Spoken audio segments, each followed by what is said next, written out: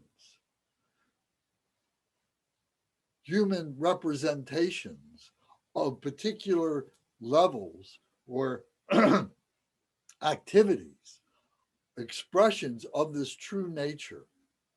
So these different meditational Buddhas are created so that we can kind of wrap our minds around what this is in a human form. We look at it in a human form. But the essence of what they represent is beyond being human. So each of these representations, each of these symbols, these human symbols, also have a color representation to them. And this color becomes a something that is beyond are normal words, but they evoke a certain awareness.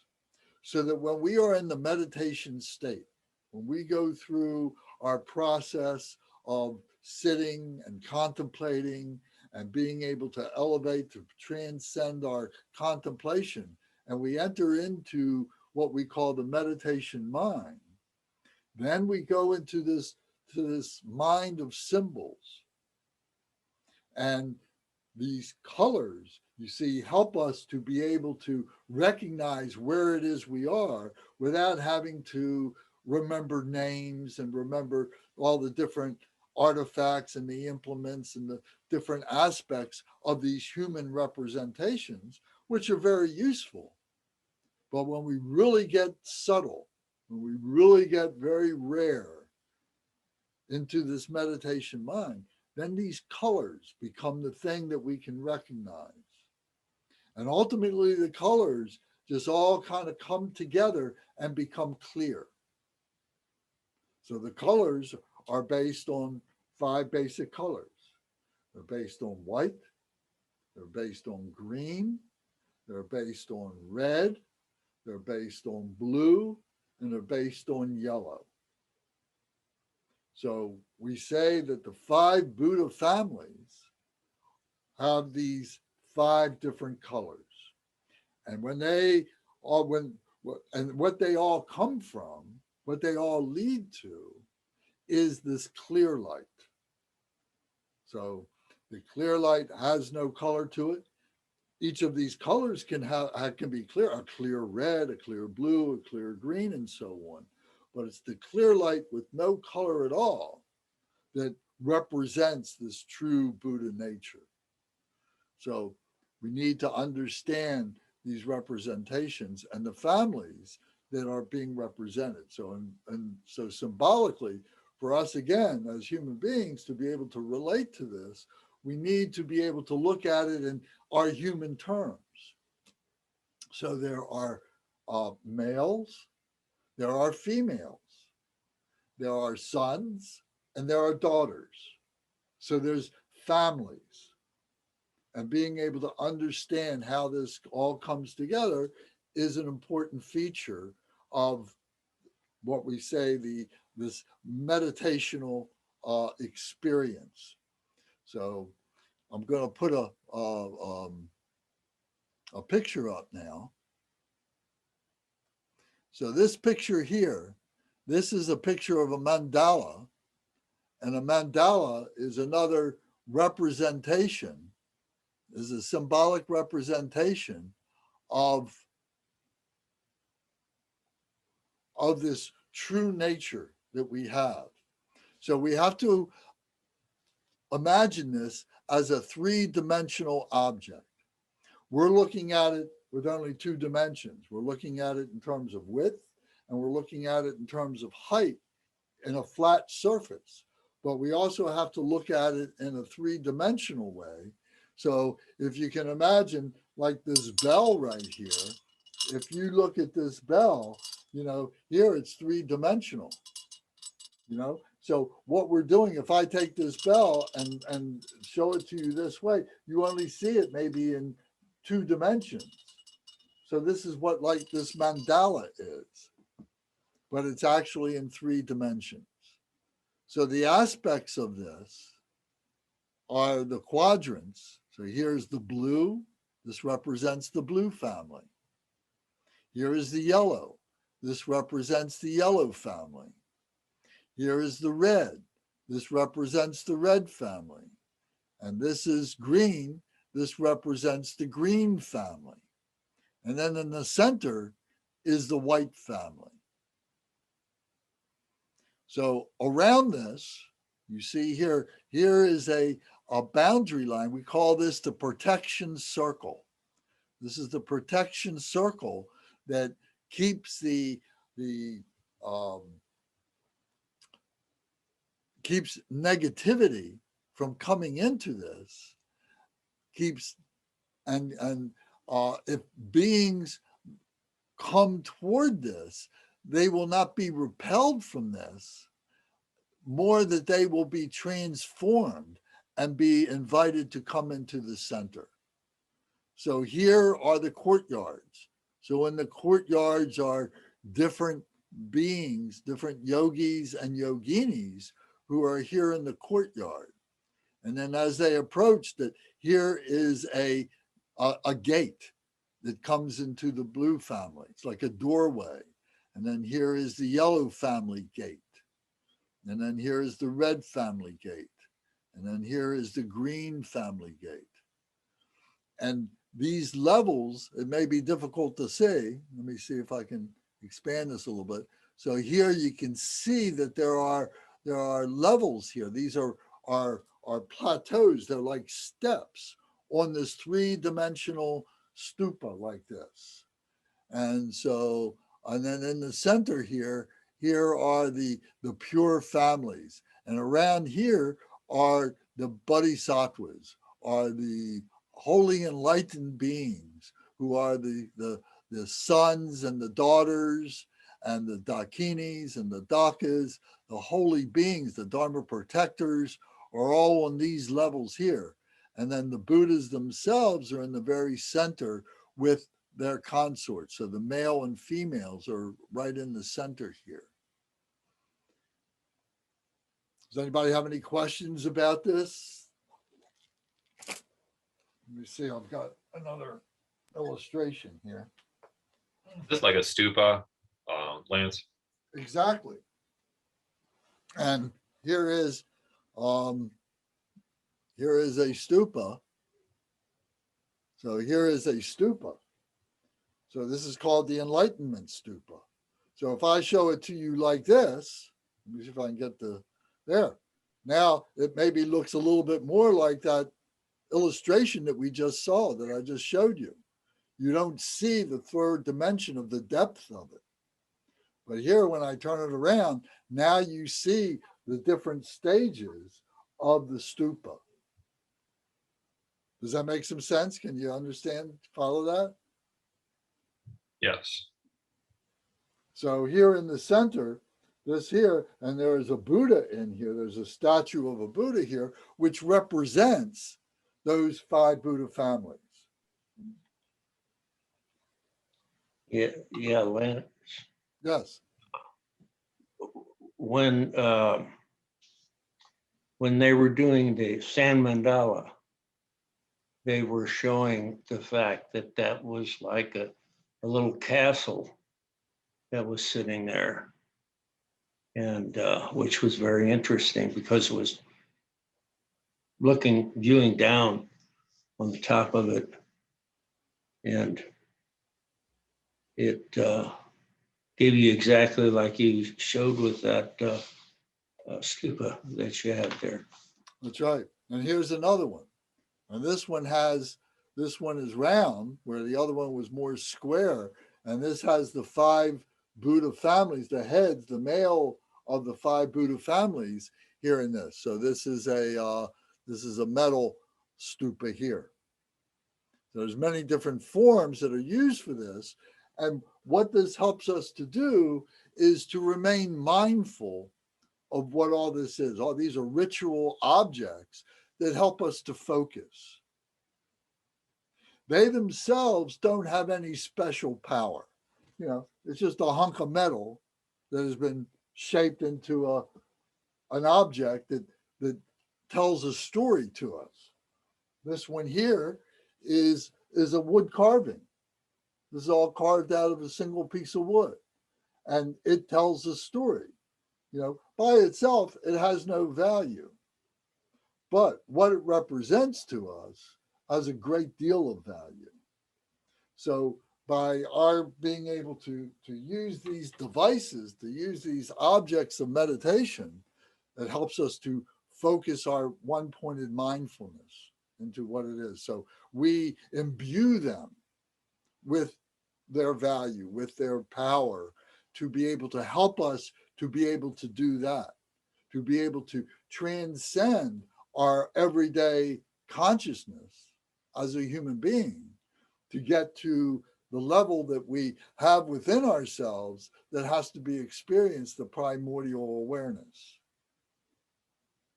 Okay, what we call primordial awareness. Primordial means before it's born. It's so pure, it's not born. Once it's born, then it becomes subject to contamination. It becomes subject to interpretation. It becomes subject to confusion.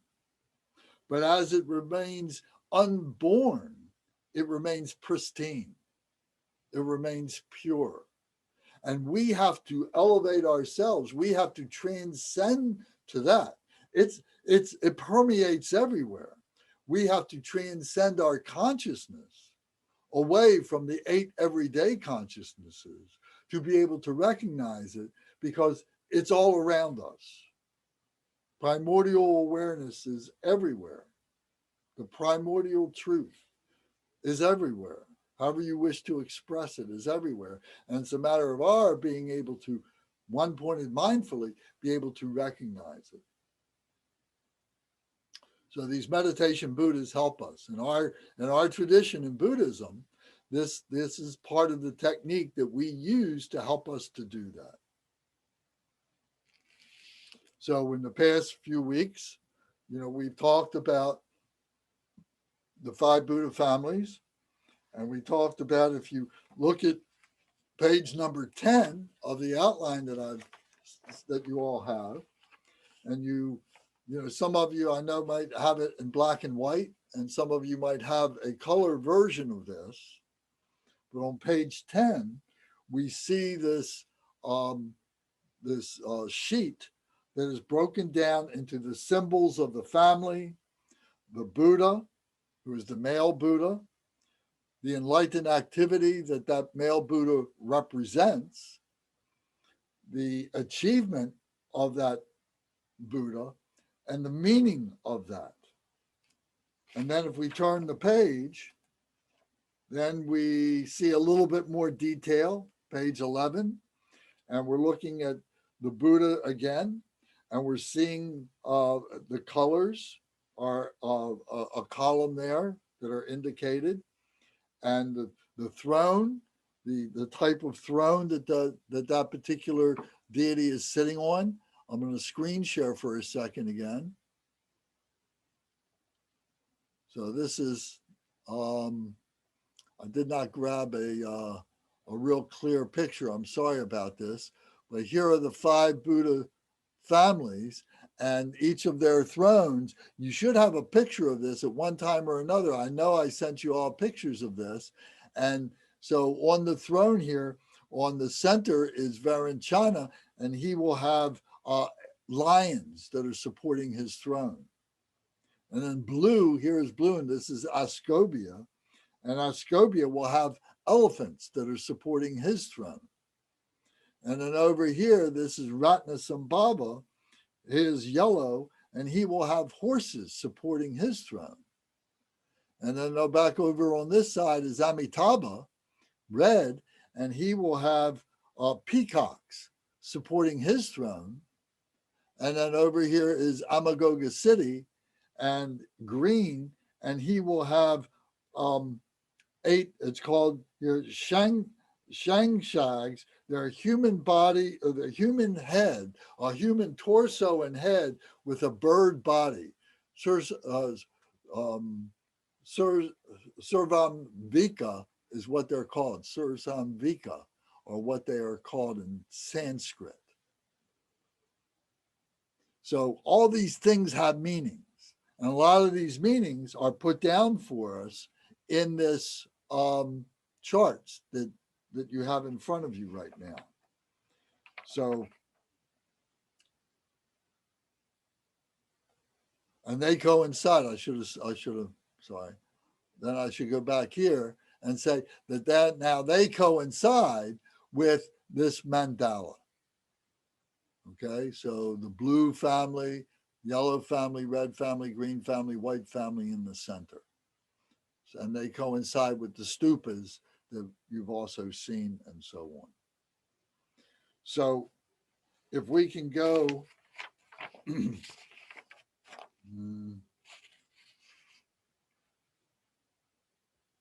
if you look on page 12 on the charts that you have, here is a page that shows the family. So the blue family, there is an implement that is part of the symbolism of each of these families.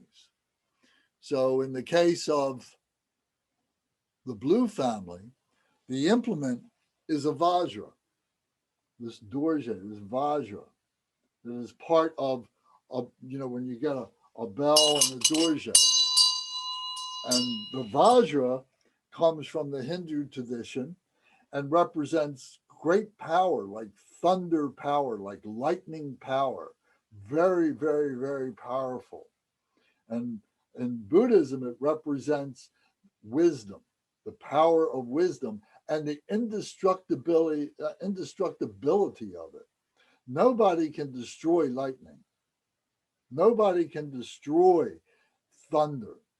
But what we can do is try and harness that power, that electromagnetic power is what we try and harness. And we use that to turn on our lights and so on like that. But we can't destroy it. We can't do anything like that. This is indestructible.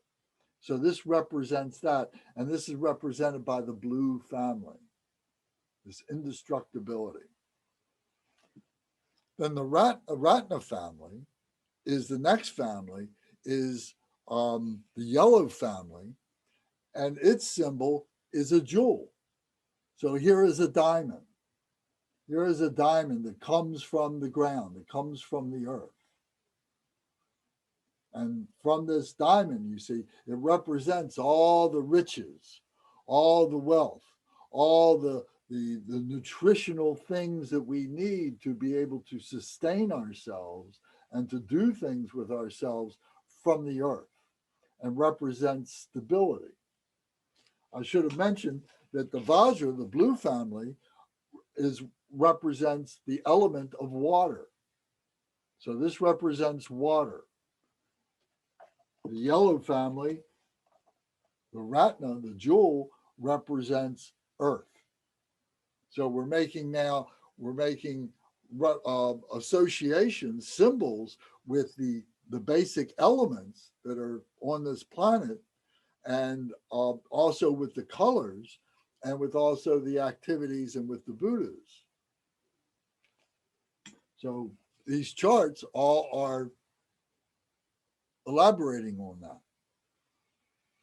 The next one is the Padma family, and the Padma family is the lotus family, and that's the red family. So here is a white lotus. So this is representing that red family, the lotus family, the flower. And this is red, like I said. Okay. And this is the family of Amitabha. And then the green family is the family of karma, and this is represented by a double vajra. This is called a Vishra Vajra in Sanskrit. And you see it's two interconnected vajras, which represent action. They represent movement. So this represents wisdom. This represents wisdom now that is being actualized, that is being activated, that is being worked on. Is that the wind element, Lance? The wind element, yes. Movement, yes.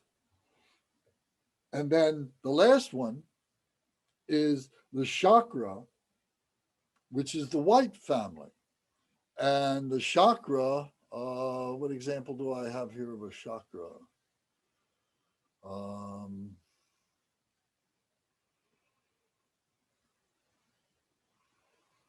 Well, the chakras, we have 5 chakras that we talk about in Buddhism.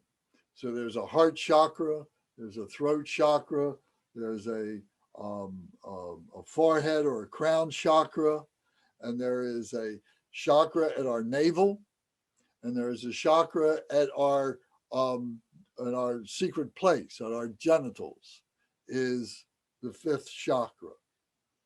So these are the 5 chakras that we talk about in Buddhism. In Hinduism, I know they talk about 7 chakras or sometimes even 9 chakras. So, but in Buddhism, this is what we focus on. So the chakra is represented as a wheel, as a wheel. So the 8-spoked wheel of Buddhism. And it's funny, I don't have one handy. So so that is the Buddha family. So it's the chakra family, the Buddha family is what that is referred to as. So we refer to these as the blue families, they have their colors, or we refer to them as their implements, the Vajra family. So the yellow family would be the Ratna family, and the red family would be the Padma family, and the green would be the Vishwavajra family, the Karma family, and the chakra would be the white family. Now, each of these main deities, the male deities, also have a main consort, the feminine aspect to them. So here on this page 12, you see the column that is listing the 5 female Buddhas that go along, that are like the mother principle, along with the father principle of the male. So again, these are symbols, you know, and all this is within ourselves. All looking at this within ourselves. We have all this within ourselves, whether we're a man or a woman, whether we're young or old, all this is within us. It's just being able to recognize this, that we have the feminine within us, we have the masculine within us. All this is within us. So here in the Vajra family, the female consort is Mamaki. And in the Ratna family, the yellow family, the consort is Lokana to Ratnasambhava. And to Amitabha, the consort is Pandara. And in Amagog City, the consort is Tara. And in the white family, Varanchana, it is Datvishvari. Those are the names that we use to recognize the feminine principles and so on.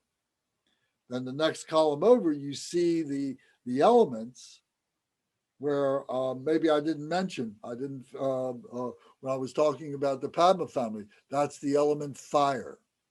And then the green family is the element wind, and the white family is the element space. So those are the 5 elements that are the basic elements that we talk about in phenomenal nature. And then we see in this last column, we see their benefit and the way in which they operate, the way in which they actualize. Water represents cohesion. If we can analyze a drop of water under a microscope, the water may appear to be clear when we put it on the slide, but when we put it under the microscope, we see there's all this stuff that is swimming around inside of this drop of water. Some of it is swimming because it's alive. Some of it is just particles of dirt, particles of stone. So all this is it's cohesive. It's all being held within this drop of water. So we say the water represents cohesion, being able to bring things together and hold things together, to suspend things in this cohesion. Then the earth, the benefit of the earth is stability. There, we're standing on this planet. It's supporting us. It's supporting all these great buildings that we build and so on like that. And it sustains our lives. It provides us all the food that we need and all the riches that we need to be able to keep ourselves healthy and safe and so on. So we say that it represents stability. The earth represents stability. And then the fire The Padma family represents ripening. It brings the heat. It brings the ripening. And from the heat comes the spontaneity of birth, of growth, and so on from the heat. The cold would restrict, but the heat, releases. It's expansive, and so on. So it's the ripening. And then the green represents movement, like the wind. So the movement that things need to move. If we use the analogy of in a garden where we're planting a seed, and that seed has all this, DNA, has all this information in it, has all the things it needs to be able to grow and to be able to provide food for us, then that seed needs to be put into the ground, and the nutrients come from the earth, and the water brings in all these other nutrients and so on, and suspends the nutrients from the ground, from the earth, and feeds it into the seed. And the seed begins to grow when the sun comes out. And from the heat of the sun, now the seed pops open, and the stem begins to grow out of that seed. And then it breaks the surface of the earth, of the ground, and begins to grow, the ripening. But that stem needs to have room to grow. It is moving. If we look at time-lapse photography of something that is growing, we see that it is constantly moving in a spiral. It moves very slowly. But if we look at it in time-lapse photography, we can see that. If you withhold that and you restrict, you suppress that movement, it will die. So we need to have that movement. If you put a box over top of that, it will die. And that indicates the space that this seed, this growth, needs to have space in which to grow. So we need to be, so that represents the growth potential. So we see that these 5 elements have these 5 benefits, and we can relate to them in our own lives through this analogy of gardening, of food, of seeds, and so on, but also with us in our body. And if we can look at these in terms of how we were to grow and so on, and if we were restricted or suppressed in any way, or didn't get the nutrients that we needed at particular times in our lives, our life would have been stunted, and maybe even we would have died an early death because we didn't have these things and so on. So these are the 5 elements now being expressed along with the male and female deities and the colors and the implement representations. So now when you look at statues, these symbolic devices that we're using, these anthropomorphic illustrations, these pictures and so on that we have, like this picture here I have on my desk is Parnasavari, and she represents, many different things by the color of her body, by the hand implements that she's holding. She's sitting on a lotus flower. And so all this, it's like a story.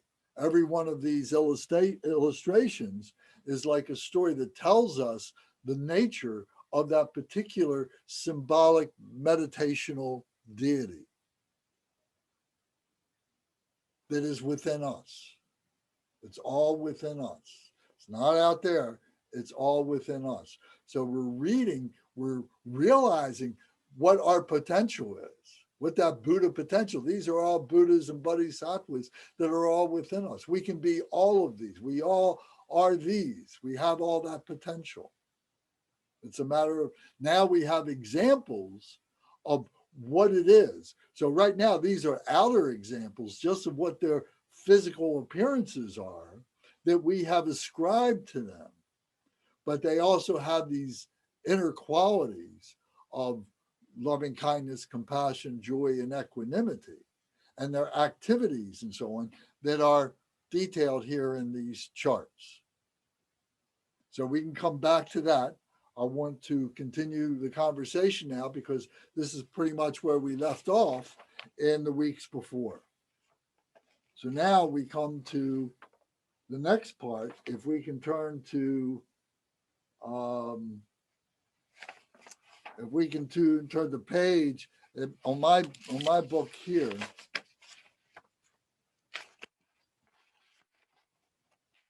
You know how this crazy printer is. He sometimes has different versions. So here, maybe, well,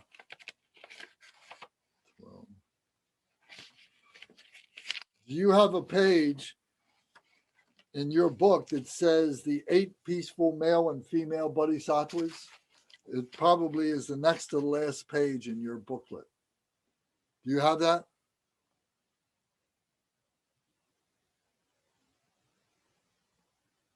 Can you turn your microphones on? All right. Adrian has it. Tom, do you have yours? Yeah. Gary, do you have it on yours? Gary?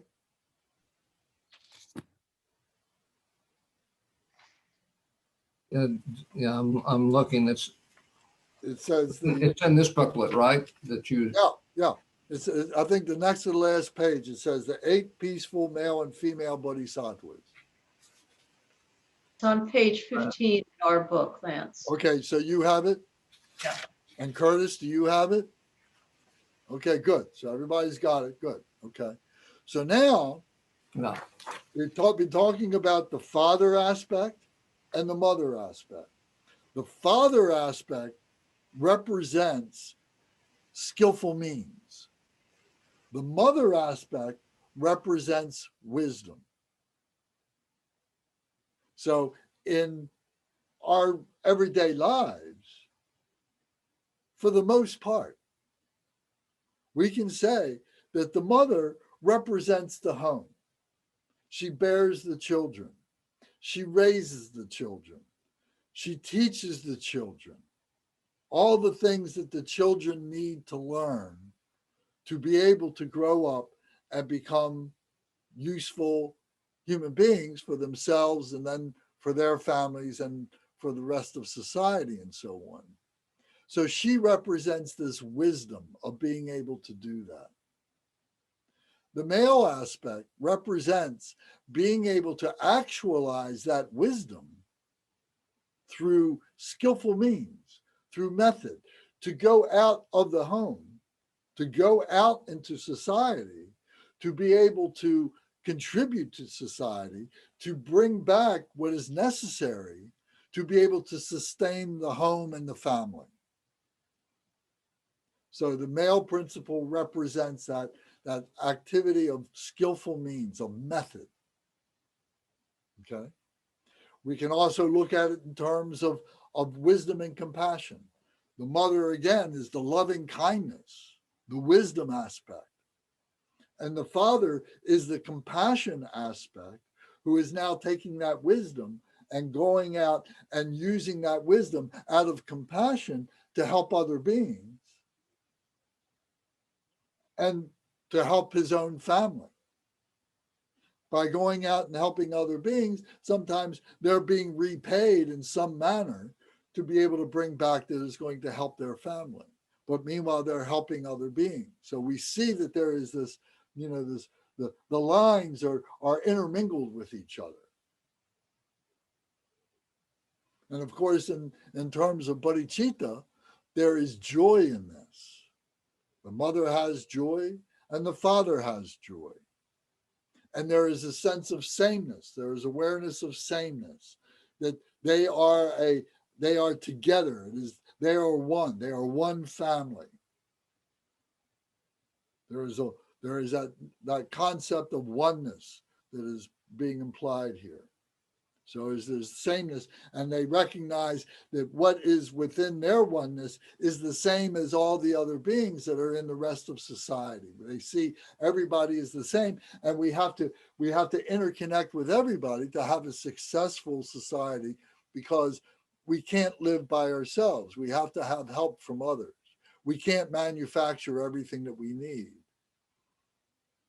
We need to be able to share, and we need to be shared with. So we see that dynamic relationship. So now the mother and the father have progeny. They have, spiritual children. And these are the bodhisattvas. The bodhisattvas grow to become the Buddhas. The mother and the father are both Buddhas. They're both Buddhas. So figuratively, we're using symbols now that these bodhisattvas are children of the Buddhas. And you've heard that reference made in many of our prayers and many of our practices, that we, as we are approaching enlightenment, we are like children of the Buddha. So here is an expression of that in terms of, the bodhisattvas now, to be able to recognize that. So let's dig a little deeper and look and see how this works now. So looking at this page with the 8 peaceful male and female bodhisattvas. And bodhisattva, you remember, I want to make sure everybody understands, bodhi means enlightenment. Sat means a being. And va means a holy being. A sattva is a holy being. So putting those words together is the holy enlightened beings. Bodhisattva, holy enlightened beings who still are human beings. Now the Buddhas have transcended being human beings. They may still be in a human body, but they are unaffected by the kleshas, unaffected by the afflictive emotions, unaffected by, they have complete clarity of omniscience, of all-knowingness. And their habitual tendencies are completely purified. Everything they do is with their body, speech, and mind is for the enlightenment of all beings. There is no selfishness whatsoever within the Buddhas. Now, the bodhisattvas have many different levels. They're going through many different levels. So there are different levels that are being characterized as being purifying levels. And we've been talking about those recently with the bhumis. So we're not going to get into the detail of that right now, but just to be able to identify these bodhisattvas. You've heard of the noble Sangha. You've heard of the 8 great bodhisattvas. So these 8 great bodhisattvas, this noble Sangha, this is the Sangha that now has risen to the point of the 10th bhumi and just ready to cross over, to let go of their humanness to become Buddhas. But they have all chosen to remain as Buddhas, as bodhisattvas, in order to continually help sentient beings to recognize their own true nature, that Buddha nature that is within all beings. So they elect to do that. And they are called the 8 great bodhisattvas, or the noble Sangha. So in many of our prayers, it says, we take refuge in the Buddha, the Dharma, and the Supreme Assembly. The Supreme Assembly is the 8 great bodhisattvas. Now, they are representative, symbolic of many other bodhisattvas. But this is the essence of them. These 8, are the consolidation of all these other bodhisattvas that are all around us and within ourselves and so on. So by understanding these 8 great bodhisattvas, now we are learning about what our greatest abilities are, because they represent our abilities. So let's look at that now and see what that means. So if you look at this chart, so you see the Buddha family, and you see the Vajra family, the Ratna family, the Padma family, and the Karma family. And then you see the male bodhisattvas. So now the male bodhisattva in the Vajra family, the blue family, are two. One is called Kasiti Garbha. And you may have heard these names before. And the other one is Maitreya, the Bodhisattva Maitreya. There's a Buddha Maitreya, and not to get confused with the Bodhisattva Maitreya. So I'm going to try and give you the distinction so you can recognize that. So the outer representation of the next column here is for Kasiti Garbha, it represents cultivation. And for Maitreya, it represents loving kindness. So if we use the analogy of the gardener, of the one who is planting seeds and helping them to grow, the gardener is Kasiti Garbha, who is cultivating the land, who is cultivating everything that's needed to allow this seed to grow. And Maitreya is the grace, is the loving kindness of dedicating the work, of making the effort, of doing all this to make all this happen.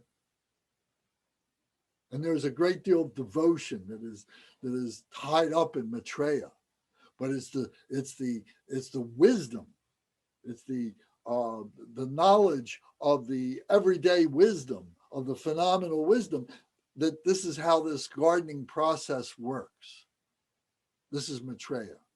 The gardener is Kasiti Garbha, getting everything together. The gardener is Maitreya, who is actually putting it all together. So there is the inner representation, which is the visual and the auditory. So if you remember when we were talking about the five senses, the six senses, and that there was a visual and so on like that. So now we see that now we can see the representation, the connection point with these 8 great bodhisattvas, with these different representations, these different symbologies coming together now.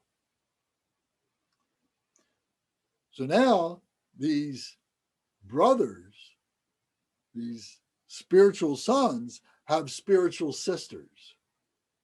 And these are bodhisattvas too. And they're not often talked about. But if you look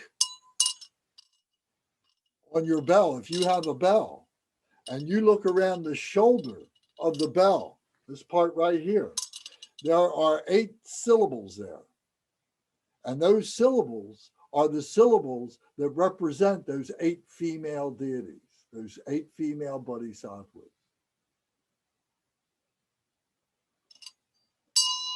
So what do they represent?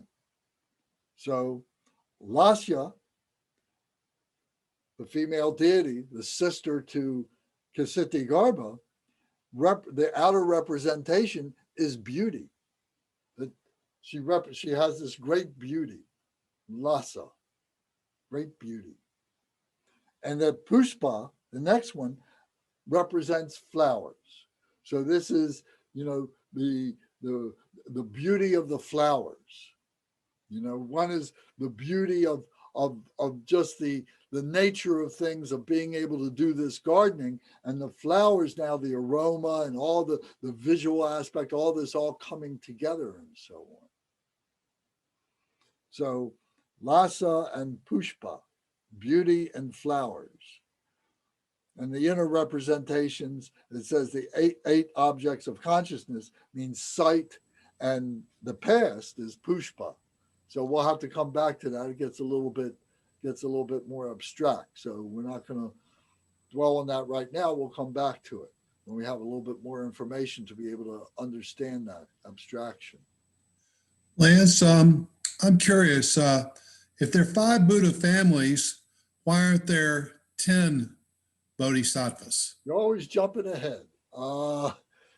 The Buddha family does not have bodhisattvas, because the Buddha family is all this all together.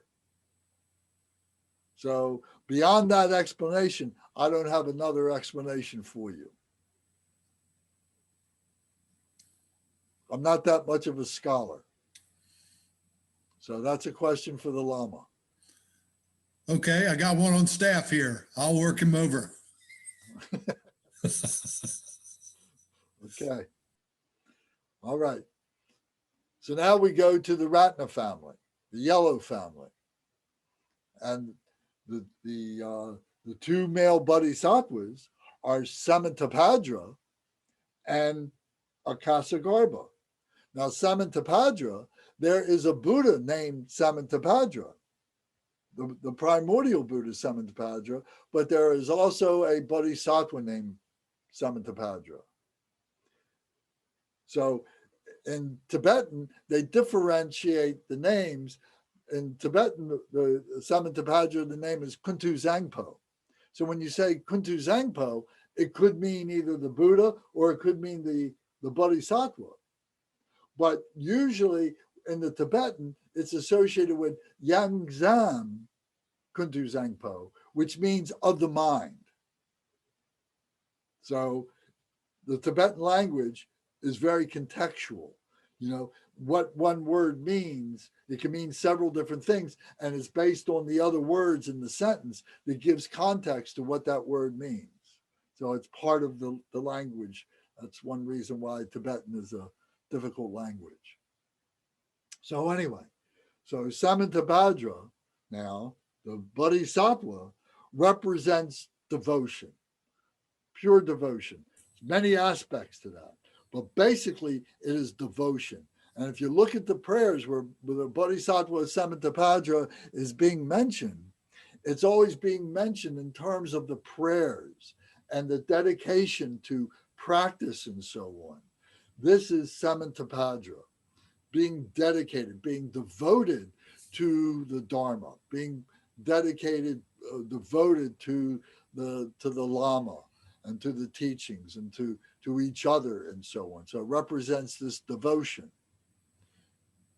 So this devotion in terms of the garden, that we keep coming back and we keep gardening. We keep doing things to keep the weeds out, to keep it pure and so on. We're devoted to seeing the seed, germinate and propagate and grow properly, the devotion that we take to do that. And then Akasagarbha, it means transformation, allowing this transformation to occur. Here is the seed that is now being transformed into a living planet, plant, into a living plant, something that we can enjoy in many different ways. So Akasagarbha represents that. So Akasagarbha is a brother to Kshitigarbha from the Vajra family. So Kshitigarbha was like the gardener, and here is the transformation of Akasagarbha, who is now allowing this to manifest. So you're seeing more interconnection points. So you can see the inner representations of the senses, the olfactory and the gustatory, and then the female aspects of this, or the female bodhisattvas, is Maya and Dupa. So Maya is the garland. So the garland would be the garland of flowers, like a mala. Maya means a garden of flowers, a garland that you would wear and be decorated with, and adornment and so on like that. So this has a connection to the devotion. And then Dupa, it represents the incense. And so this transformation to be able to purify the atmosphere around this plant that is growing and keep away the insects, keep away the negativities, keep away the things that might otherwise jeopardize this plant from growing to its full fruition and so on. So the incense is a purification of the atmosphere like that. And then the inner representation we'll get back to a little bit later. So then carrying on now, the Padma family is Avalokiteshvara, who we know so well. Avalokiteshvara is the Sanskrit name of Shenreze, the Tibetan name of the Bodhisattva of compassion. So we see that as his outer representation is compassion. And Manjushri, who we're also very familiar with, is the representation of wisdom. So visdom and compassion go together, two sides of the same hand. They're both sons of Pandaravasini and Amitabha of the Red family, of the Padma family, the Lotus family. So this this wisdom and this compassion. So this wisdom is different than the Maitreya. When we looked at Maitreya in the Blue family, in the Vajra family, this was practical knowledge of the way in which phenomenal nature works. Now with Manjushri, this is that wisdom together with prajna wisdom, with the wisdom of primordial awareness, the wisdom of the Buddha. So it's taking it at a different level. And Khenpo right now, Khenpo Samdup is giving teaching on Manjushri. So if you have time and you can make the commitment to do that, you can really benefit by paying attention to his teachings that are coming up these next few weeks and start this next week. And for you to do that, you have to make a commitment to be reciting the Vajrasattva prayer. So if you have questions about that, I'll be glad to answer it for you later. But I want to let you know that there is something that Khenpo is teaching that is directly related to exactly what we're talking about here, to developing the experience of Manjushri, the Bodhisattva of prajna, primordial wisdom. So the compassion, we know, and the compassion, so it's represented by tactile, by the sense of touch. And Manjushri is represented by the mental, the brain being able to process the other 5 senses, being able to process all that, and being able to do it now with the benefit of the primordial wisdom. And the sisters, the female bodhisattvas associated with them is Gita and Aloka. Gita is the song, she's singing the song of life, the Gita, and if you know anything about Hindu philosophy and the Bhagavad Gita, the song of the Lord, it's a great story, it's a great book, but it represents this compassion. Music represents compassion, it's symbolic of compassion. For a musician to be a musician has to go through many, many years of practice, many, many years of working hard to be able to hone their skill, to be able to make it harmonious and make it beautiful and to make it coherent so that we can understand it and so on. So there is a compassion that their music evokes, to be able to make others recognize their wisdom, their skillful means, their abilities, and so on. So Gita is the song, is the singer, is the musician, represents that. And that goes with the compassion of Avalokiteshvara. And then Manjushri, the wisdom, and the female aspect is Aloka. And Aloka, when we do the offerings and we do Aloka, we're offering the fire, the flame, the light. That the light goes with wisdom. That wisdom is like light that illuminates the darkness of ignorance. So you can see that relationship, light and wisdom coming together. So the feminine aspect of that wisdom of Manjushri is aloka, is that light. So whether it's a candle light or it's a butter lamp light or it's a flashlight, whatever it is, it's the light of the heart mind that really is what it represents.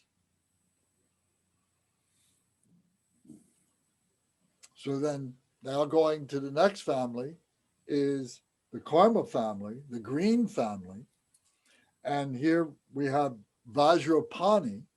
And we talked about Vajrapani, the Bodhisattva Vajrapani. He is the wrathful Bodhisattva. All the others are peaceful.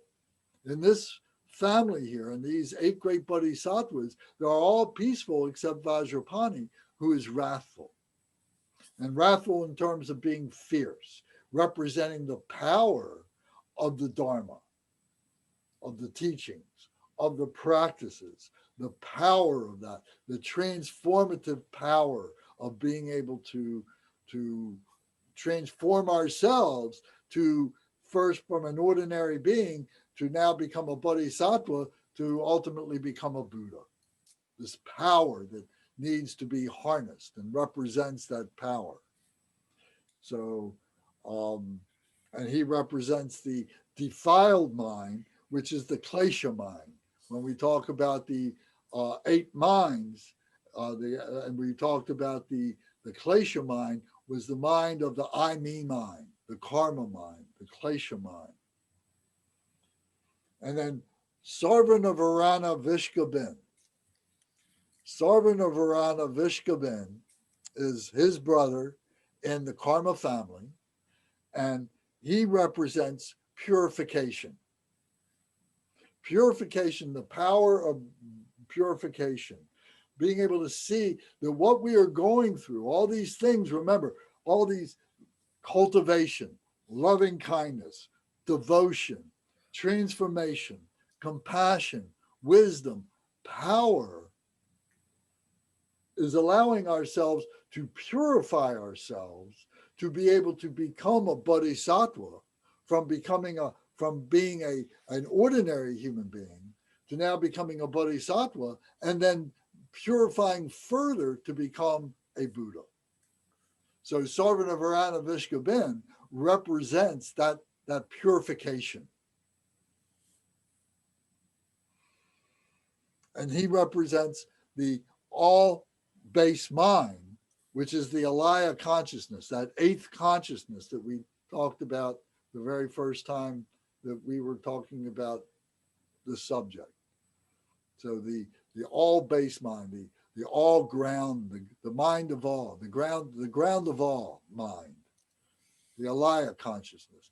And remember, I likened this, I said, this is similar to what in the West we would call, or not just the West, but the East, because in Hinduism they talk about it too, is the soul. But the soul is a concept. And it's a concept that we hold on to. And it stabilizes our idea of eternalism. And the ego likes that. It says, okay, when I die, I still live. I never die. And not only that, I'm going to be forgiven for all the stuff that I've done. It's all going to work out okay. So, Sarvanavarana Vishkabin works to purify all our attachments and all our aversions, all our mental misconceptions, and all our habitual tendencies, all those things, the purification of that. So these are our human attributes. Okay, these outer representations are talking about the tools that we have as human beings to be able to recognize ourselves as human beings and to be able to transcend into being our Buddha nature, our true nature. So the sisters of this are Vajrapani, the sister is Narti or Nurti. Sometimes it's spelled Nurti, sometimes Narti, and represents dance and sometimes food. It's through this dance that we are going through, this dance of life that we are going through. Things happen to us, things that we don't anticipate, you know, changes in the weather, changes in the politics, changes in health, all these changes. We go through this as a dance. Oh, here's another obstacle. Oh, here's where I lost my balance. But here's where, okay, I used that mistake that I made when I lost my balance. I incorporate that now into my dance of life.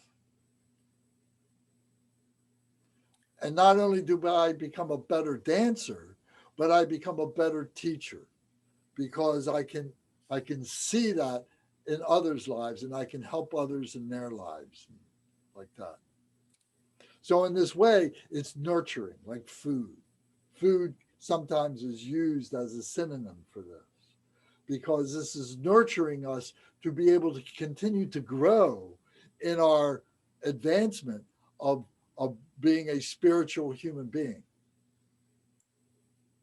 So she, Narti, represents that, symbolizes that.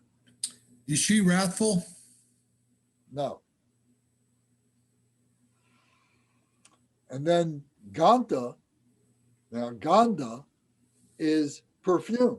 Remember perfume? And she goes along with Sarvanavarana Vishkaben as a sister in the Karma family. And she, through her refreshing, you know, we put perfume on our body, it evaporates, and we feel cold, we feel refreshed. And this is, you know, goes along with Vajrapani, because Vajrapani is very hot. Vajrapani is very powerful. But here's this sister that goes along, Ganda, now that is very cooling and refreshing, like perfume, to help us to be able to persevere more, to have more patience, and so on. So these 8 great bodhisattvas, the male and the female, so it's 16 altogether. So these all are working together. You know, they're not, you know, one-on-one and they stay one-on-one. It's all working together. It's all a hologram. It's all working together. So we begin to recognize this as our human nature. This is the positive. This is the pure. This is the essence of our human nature. And what we have been experiencing is not just this, but we've been experiencing all the negativities that have resulted in the sufferings, the attachments that keep us from recognizing this. But all this power, all this stuff is within us. All these deities are within us. These 16 bodhisattvas are within us. Now, we each may have different proclivities for one or the other, or this group or that group, or something like that, for this space and time. But then as we develop through our evolvement, we see that things that were opaque to us, that seemed very dense to us, that we didn't understand, now over time become more clear to us. We begin to recognize them, where in the beginning we couldn't. So in the end, we become all of these. We recognize all of these. You know, it said, if you learn one Buddha, you know all the Buddhas. So by saying that, we're saying the Buddhas and the Bodhisattvas. We're saying all the enlightened beings. It's all within ourselves. So it's transcending our humanness. This helps us to be able to identify the tools that we have to be able to do that.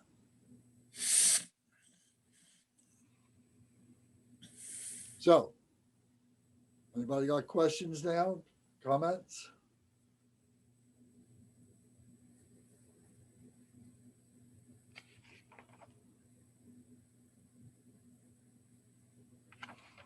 Nothing? Okay.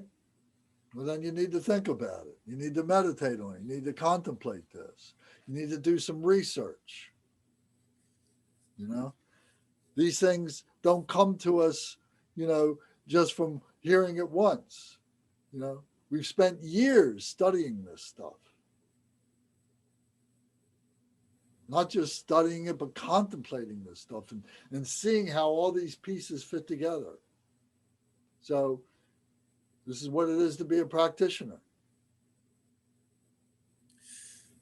This is my scroll of Samantabhadra, You're a the good, Bodhisattva. thank you very much. Everybody's seen it before. Yes, thank you. So can you see? So we don't all have the ability. I'm gonna give you an exit ramp here. You know, not everybody has the ability or the time or the proclivity or the karmic connection to be able to jump on this pathway right now. Maybe we're just looking at it from being in the slow lane and not getting into the fast lane. It's all okay. You know, if we just understand what this pathway is, that we're on this pathway, and that we each at this level, I know this with all of you that are with us tonight. I know this with all of you, that you have within you this realization of that. And you all are on schedule for yourselves. And your schedule is different from each other's schedule. And it's different from my schedule and different from somebody else's schedule. So we shouldn't start feeling some kind of pressure. Just keep your enjoyment. This is very important. When you start feeling pressure, anxiety, oh, I'm not working hard enough. Oh, I'm not studying enough. Oh, I'm not going to do this right and everything. I'm going to make mistakes with this. It's time to take a break. Just relax. Get your joy back into it. And then re-engage at a level that you are more in balance with. The time element will take care of itself. Don't worry about the time. Don't worry about the lifetime. We've had many, many, many lifetimes. We have many lifetimes to go. We're part of this continuum. And just look at it, that we're all part of this same family. We all can relate to our teachers. We all can relate to Garchen Rinpoche. We all can relate to the Dalai Lama. Maybe we can relate to the Pope. Maybe we can relate to Gandhi. Great beings that you know really appeared to for the good of mankind do the best that they could. And some of them had foibles. You know, but we forgive that. But we see that, you know, their legacy has made a huge difference in the evolution of mankind. We're part of that.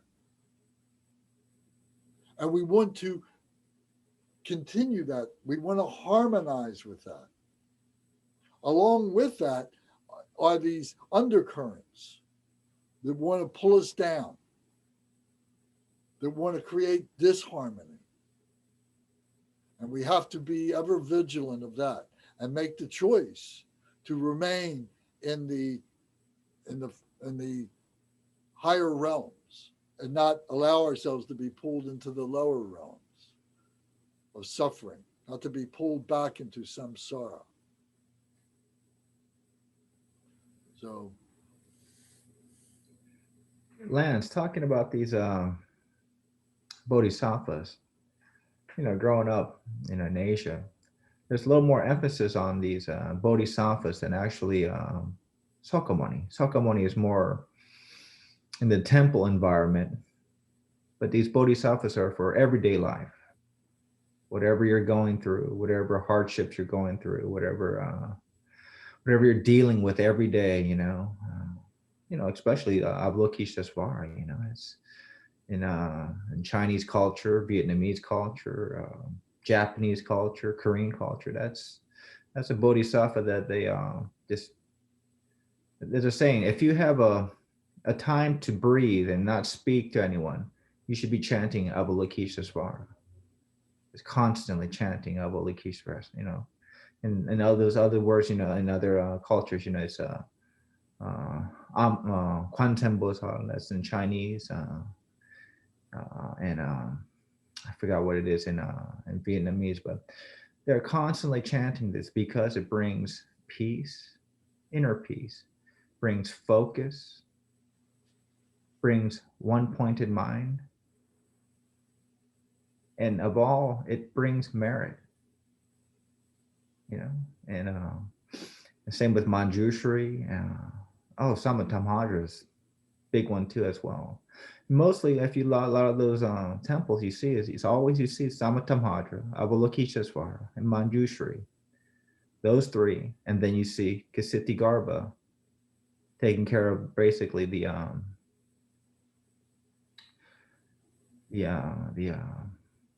ones that have already passed.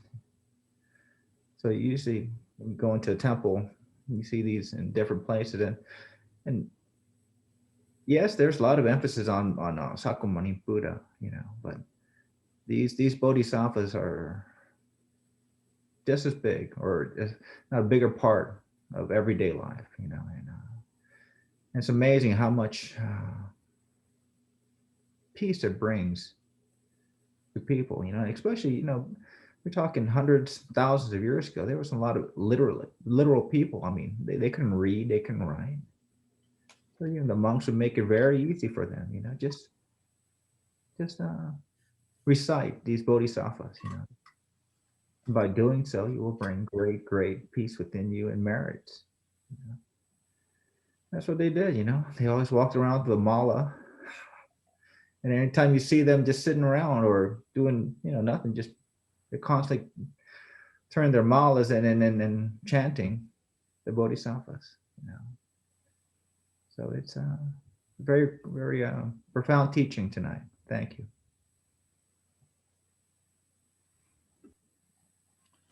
Well, you're welcome. You know that. And Hey, Lance, yes, you mentioned earlier when we were getting started, I believe you said that Kempo is teaching Manjushri. yes. And it's starting. Did you send us an email about that? I'm trying to remember. No. When is that? It's coming by way of the Garchin Meditation Center in Vancouver. Oh, okay. So, and things just got actually finalized just a couple of days ago. So, but I can send you the information about it.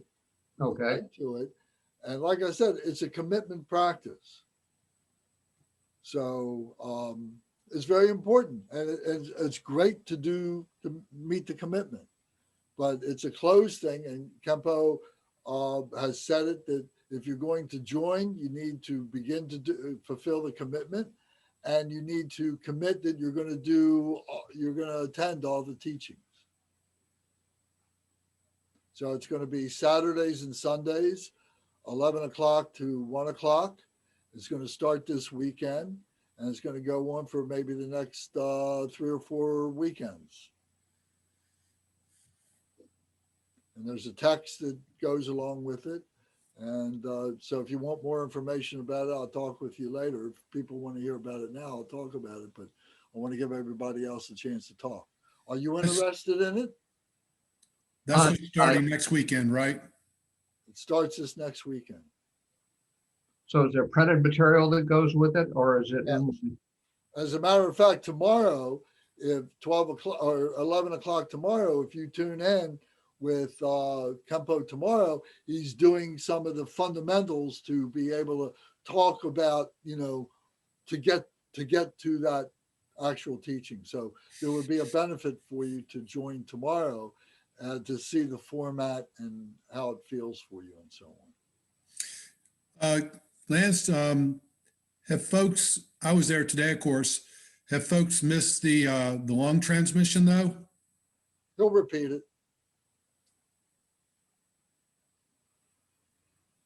And you can, you can watch it if you had to, but if somebody asks him, he'll repeat it. It only takes 5 minutes for him to do it.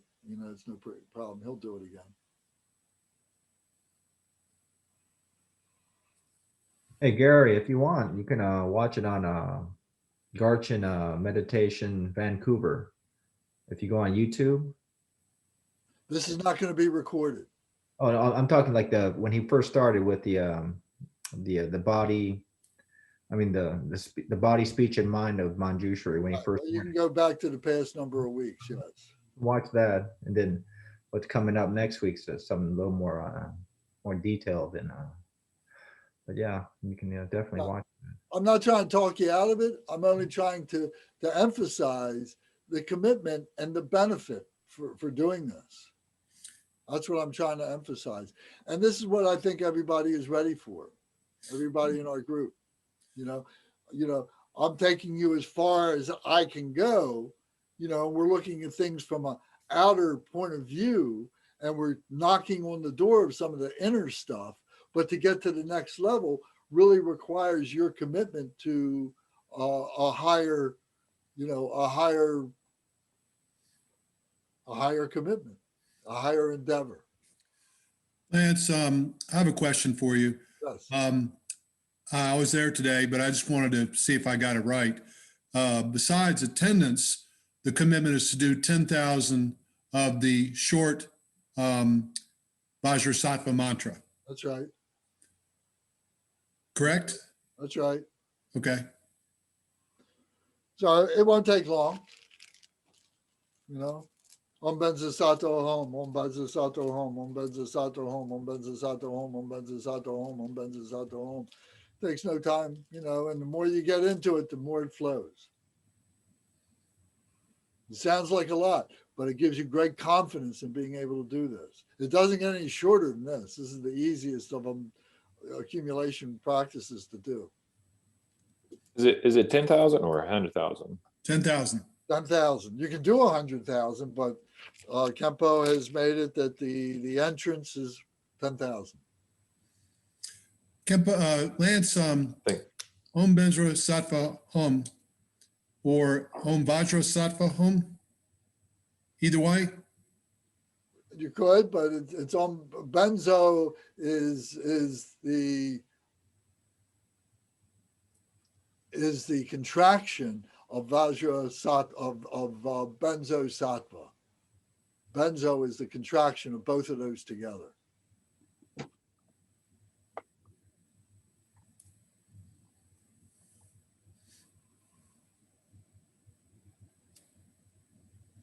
Could you repeat that, Lance? Maybe that needs clarification. You should ask Kempo and get a clarification from him on that. Yeah, it was something in the chat room today about it.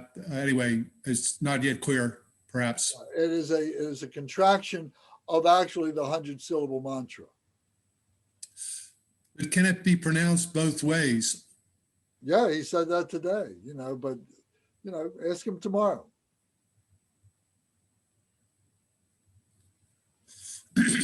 There's a lot of tolerance for doing it in ways that you may pronounce it and so on. So the main thing is being able to focus and to do the accumulation and to partake of the teachings.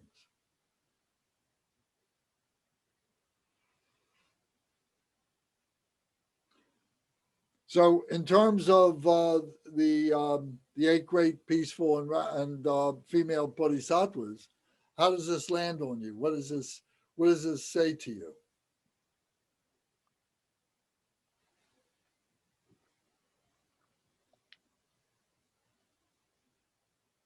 All right, I'll start picking on people. Shankar, what's it say to you?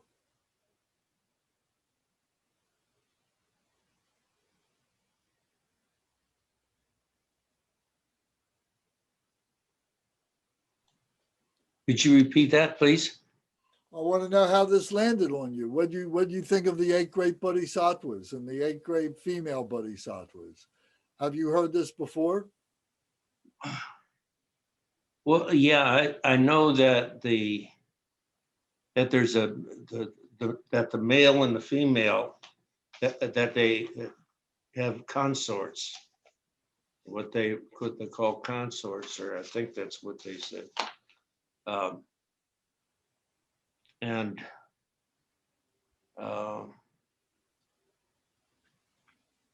I I really can't tell you. All right, I don't mean to put you on the spot. Bonnie, how about you? Do you have a comment about it? Other than just trying to absorb so much information that you're giving us, I find it very interesting. It makes sense to me that, you know, there's going to be the male and the female side of it all. The skillfulness and the wisdom. So let me clarify a point that Shankara just brought up. The male and the female, the mother and the father aspects, they are consorts. That's the Yab Yum. But the bodhisattvas are more like brothers and sisters. Okay. So they're not what you would say, you know, in union with the mother and father, or with between the male and the female. They work in harmony with each other. Work in harmony with each other. So in terms of a 3-dimensional object, if you could say that here's the mother and the father in front, okay, or in the center, and to the right is one of the male bodhisattvas, and to the left is one of the other bodhisattvas, male bodhisattvas. The right and left are the male. In front and behind are the 2 female bodhisattvas.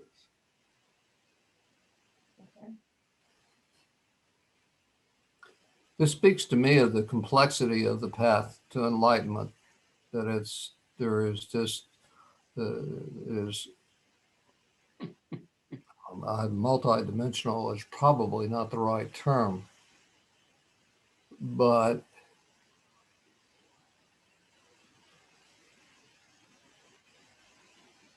that, you know, and I don't know, it's like, to me, it's like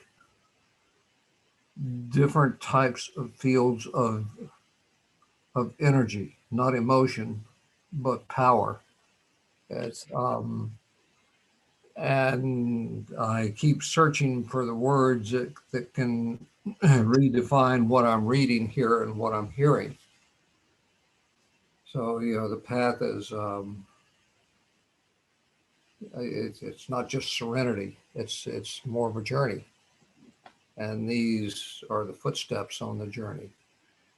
But I can't quite put it together yet. I can't quite answer your question. I think I know what you're asking, but I don't think I know how to answer it yet. Well, I think your answer is perfect. I think because, you know, being introduced to this maybe the first time, and now it's a matter of processing it and contemplating it, rereading it, hearing it over again, asking questions as they come up, and processing. And like I said, it takes a long time to do this. It takes years, it takes lifetimes. As I was reading in the Jewel of Ornamental, the Jewel of Ornamental, the Jewel Ornament of Liberation, I realized getting through it that it's not like reading a book that you finish. It's like some people view reading the Bible, for instance. You don't just read it and put it aside and say, okay, I'm done, give me the next book. You live it forever.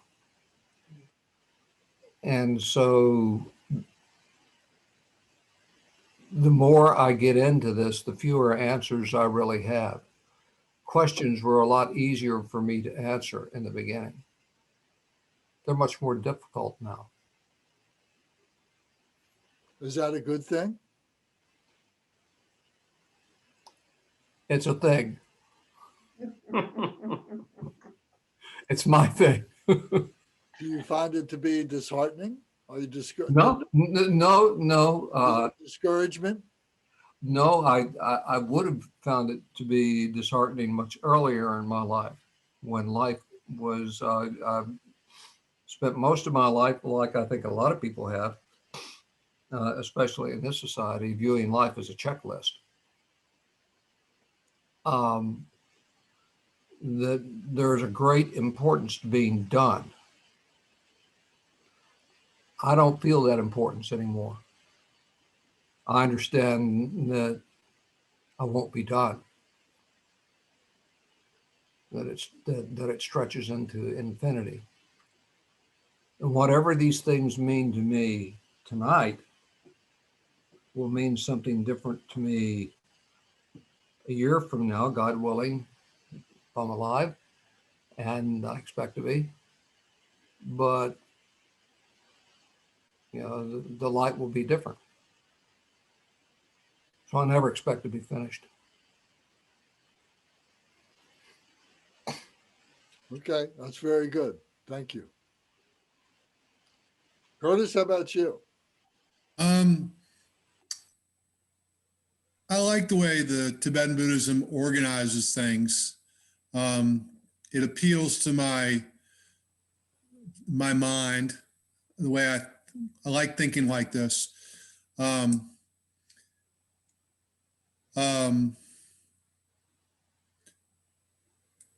all these numbers and, the symmetry, it's just, I know it's real archetypally, even if I can't understand the nature of the, I'll say the metaphysical reality. And I want to hear about the last column, inner representation, 8 objects of consciousness. You didn't say anything about that. Well, I didn't think that to go into that right now would be as productive. I think we had enough to consume and process with everything else that we talked about.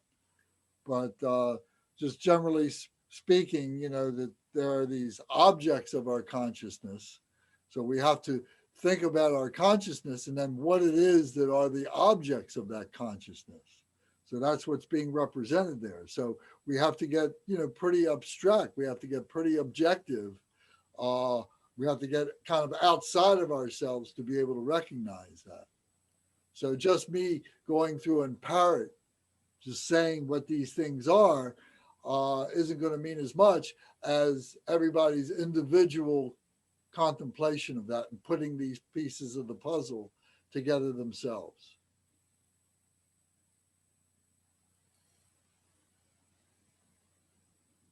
I remain curious. Well, practice, contemplate.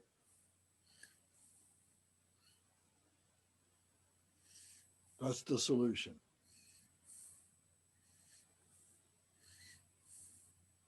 Adrian, how about you? How did this land on you? I think I'm with Gary on this one. So I think the representations, the fall of the deities and the bodhisattvas,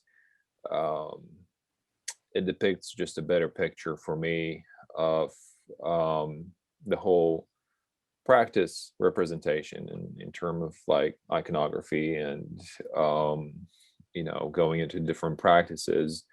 It is right now just kind of like, I don't have the words to define it just yet, but it gives me a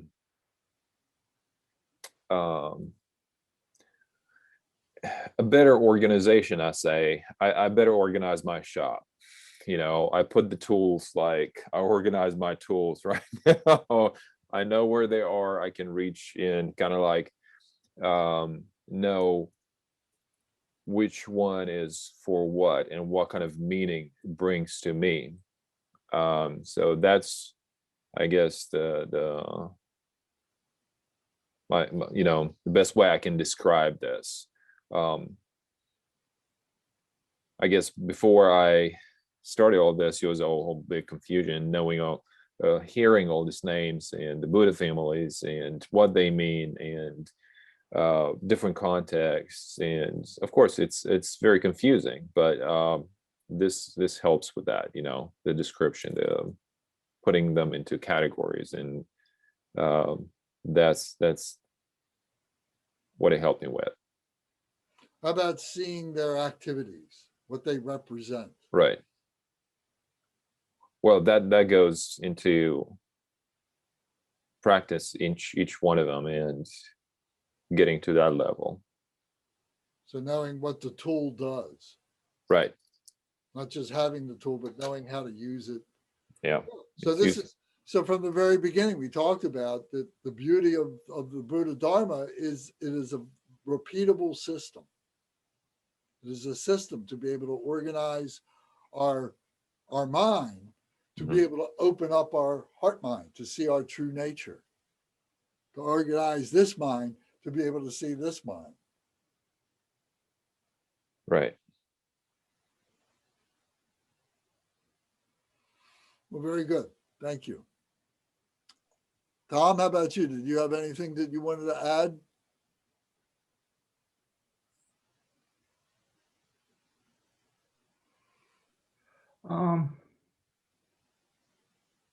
It was very informative of the 5 Buddha families to me. I mean, that teaching, because in the Mahayana tradition, I mean, they touch on it very lightly, but they don't go very deeply into it. And the way you broke it down really into to where we can understand it and somehow, somewhat comprehend it. That was really nice. And it's just the way you teach, Lance. You make it very simple, because it's very easy to complicate this stuff. And some people like to overcomplicate it, but you tend to, even from my dull mind, you can make it very easy for me to comprehend. And that's I really appreciate that. Well, thank you. The idea is to introduce these things to you, and then when we're ready, we'll really make the commitments that we need to really become the embodiment of these, recognize these things are all within ourselves, and be able to understand. And I hope that, for many of us, we may only have, 20 or 30 years left to live. And, what we're doing in this period of our lives may be the most important stuff that we've had to do in our lives, because it's what we're doing now that really is going to make a huge difference in the direction of what our energy, when we release our energy, when we release our true nature, and that we go now into the continuum and how it is that it's manifested later on, and what we would say would be another life after this, and how that goes. So now we have a little bit more of an understanding of how some of that works, just a little bit, but we start feeling the energy. We should be meditating. We should be feeling the meditation. If you're not doing that, you're leaving, yourself, you're leaving yourself open for more confusion. So you should be taking some time and saying, okay, I take these couple hours, several times a week now, we get together and we talk about these things. But if you're not making some practice time on your own, then you're missing the golden opportunity now to really bring this in. And like I said, for several of us, we may only have 20 years or 30 years, maybe 10 years, who knows? But while we have whatever we've got left, we should be using it to the highest order that we possibly can. And for those that are younger than us, you've got your children to think about, and you've got their children to think about, and you've got a whole life ahead of you, where you can really accomplish a whole lot more than what you might be doing in just your regular vocations, to be really actualizing your spiritual lives and leaving a legacy for your children and their children and so on. And that should be a supreme motivation. And thinking of ways in which you can interact with other people to help foment this in your communities and find people in your communities. If each one of us could go out and find 2 or 3 other people who are interested in these things, would be wonderful. Maybe they would join us in these classes, but maybe they're not ready for that. But maybe they are. They want to develop some kind of a spirituality for their children. I mean, think about the divide that is in our lives right now, that is in the world right now. And I've been reading a little bit about Tibetan history, and this is not new. They had problems like this too. And the solution for them was to reinstill discipline. We got to reinstill the monastery. Now, I'm not saying we all got to send our children to monasteries and get to that point, but we got to start moving in that direction where they start getting concentrated spiritual teaching. They may not go willingly in the beginning, but we have to do our responsibility to guide them.